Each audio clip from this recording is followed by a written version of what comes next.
ಜಯದೇವ ಆಸ್ಪತ್ರೆಯಲ್ಲಿ ಸರಣಿ ಸಾವು ಹಿನ್ನೆಲೆ ಹೈಕೋರ್ಟ್ ನ್ಯಾಯವಾದಿ ಅಮೃತೇಶರಿಂದ ಪ್ರತಿಭಟನೆ. ಜಯದೇವ ಆಸ್ಪತ್ರೆಯಲ್ಲಿ ಸರಣಿ ಸಾವು ಹಿನ್ನೆಲೆ ಹೈಕೋರ್ಟ್ ನ್ಯಾಯವಾದಿ ಅಮೃತೇಶ್ ಎಂಬುವರು ಪ್ರತಿಭಟನೆ ನಡೆಸಿದ್ದಾರೆ. ಜಯದೇವ ಆಸ್ಪತ್ರೆಗೆ ಎದುರು ಪ್ಲೇಕಾರ್ಡ್ ಅನ್ನು ಪ್ರದರ್ಶಿಸಿ ಪ್ರತಿಭಟನೆ ನಡೆಸಲಾಯಿತು.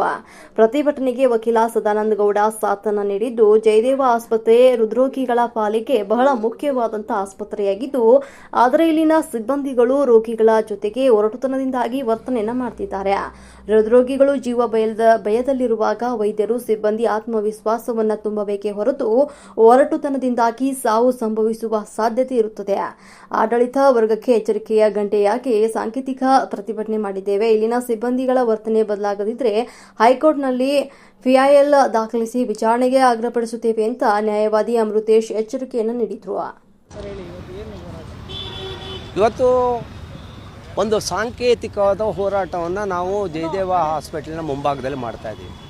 ಕರ್ನಾಟಕದಲ್ಲಿ ಜಯದೇವ ಹಾಸ್ಪಿಟ್ಲು ಹಾರ್ಟ್ ಪೇಷಂಟ್ಗಳಿಗೆ ಬಹಳ ಮುಖ್ಯವಾಗಿ ಇವತ್ತು ಆರೈಕೆ ಮಾಡ್ತಿರೋಂಥ ಸಂಸ್ಥೆಯಾಗಿದೆ.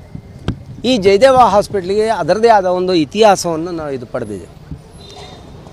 ಸರ್ವೇ ಸಾಮಾನ್ಯವಾಗಿ ಜಯದೇವ ಹಾಸ್ಪಿಟ್ಲ್ ಈ ಮೊದಲು ಬೆಂಗಳೂರಿನಲ್ಲಿ ಕೇಂದ್ರೀಕೃತವಾಗಿತ್ತು. ಅದನ್ನು ಪ್ರಭುದೇವು, ಡಾಕ್ಟರ್ ಮಂಜುನಾಥ್ ಇಂಥವರ ಒಂದು ಪರಿಶ್ರಮ, ಸರ್ಕಾರದ ಪರಿಶ್ರಮದಿಂದ ಇವತ್ತು ಮೈಸೂರಿನಲ್ಲಿ ಜಯದೇವ ಹಾಸ್ಪಿಟ್ಲ್ ಬಂದಿದೆ.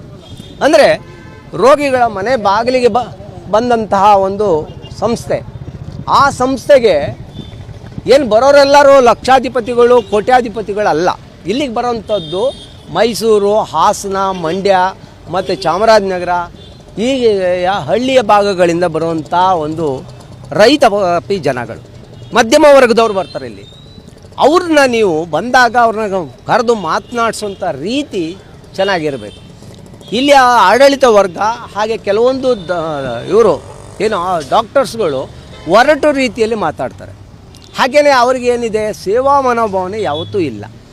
ಒಬ್ಬ ಹಾರ್ಟ್ ಪೇಷಂಟ್ ಬಂದಾಗ ನೀವು ಅರ್ಧ ಅವನ್ನ ಇದು ಮಾಡಬೇಕು ಅಂತ ಹೇಳಿದರೆ, ಈಗೇನು ಆಗಿಲ್ಲಪ್ಪ, ನೀನು ಚೆನ್ನಾಗಿದ್ಯಾ, ನೀನು ಬದುಕ್ತೀಯಾ, ನಿನಗೇನು ತೊಂದರೆ ಇಲ್ಲ ಅಂತ ಒಂದಷ್ಟು ಹೇಳಿದರೆ ವೈದ್ಯ ನಾರಾಯಣೋಭವ ಹೇಳುವ ರೀತಿಯಲ್ಲಿ ಅವನಿಗೊಂದು 50% ಒಂದು ಧೈರ್ಯ, ಮಾನಸಿಕ ಧೈರ್ಯ ಬರ್ತದೆ. ಆದರೆ ನೀವು ಅವ್ನು ಬಂದ ತಕ್ಷಣ ಅವನ್ನೇ ಗದರಿ ಅವನ ಬಗ್ಗೆ ಒಂದು ರೀತಿ ಒರಟು ಒಂದು ಮಾಡಿದರೆ ಆ ಪೇಷಂಟ್ ಏನಾಗಬೇಕು? ಇತ್ತೀಚಿನ ಘಟನೆಯನ್ನು ನಾವು ನೋಡ್ತೀವಿ. ಮೊನ್ನೆ ದಿನ ಈಗೊಂದು 10 ದಿನದಲ್ಲಿ 11 ಸಾವುಗಳು, ಸರಣಿ ಸಾವುಗಳಾಗಿದೆ. ಇವಕ್ಕೆಲ್ಲ ಬೇಜವಾಬ್ದಾರಿತನ ಕಾರಣ ಅಂತ ನಾನು ಇದು. ಹಾಗೆಯೇ ನನಗೆ ಒಂದು ಸ್ವತಃ ಅನುಭವ ಆಗಿದೆ. ನಮ್ಮ ಕಡೆಯವರು ಇದ್ದು ಅವರ ಒಳಗಡೆಯ ಪ್ರತ್ಯಕ್ಷ ದರ್ಶನವನ್ನು ಹೇಳಿದ ಮೇಲೆ ನಾನು ಈ ಪ್ರತಿಭಟನೆಯನ್ನು ಕೈಗೊಂಡಿರೋದು. ಇದೊಂದು ಸಾಂಕೇತಿಕವಾದ ಪ್ರತಿಭಟನೆ ಇರ್ಬೋದು. ನಾಳೆ ಸಾರ್ವಜನಿಕ ಹಿತಾಸಕ್ತಿಯ ಮೊಕದ್ದಮೆಗಳನ್ನ ಹಾಕ್ತೀವಿ, ಬಿಡೋದಿಲ್ಲ.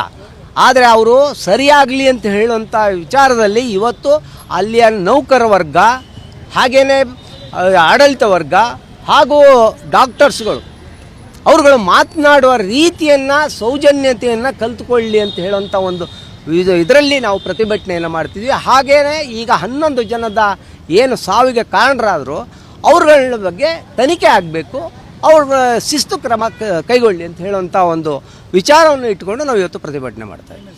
ನಾನು ಅಮೃತೇಶ್ NP ಅಂತ ಹೇಳ್ಬಿಟ್ಟು, ನಾನು ಬೆಂಗಳೂರಿನ ಉಚ್ಚ ನ್ಯಾಯಾಲಯದಲ್ಲಿ ವಕೀಲಿ ವೃತ್ತಿಯನ್ನು ಮಾಡ್ತೀನಿ. ನನ್ನ ಜೊತೆಯಲ್ಲಿ ಸದಾನಂದ ಗೌಡರು ಇದ್ದಾರೆ. ಅವರು ಇಲ್ಲಿ ಮೈಸೂರಿನ RTI ಕಾರ್ಯಕರ್ತರು ಹಾಗೂ ವಕೀಲರಾಗಿ ಸಾಮಾಜಿಕ ಕೆಲಸ ಕಾರ್ಯಗಳನ್ನ ಮಾಡ್ತಾಯಿದ್ದಾರೆ. ನಮಸ್ಕಾರ.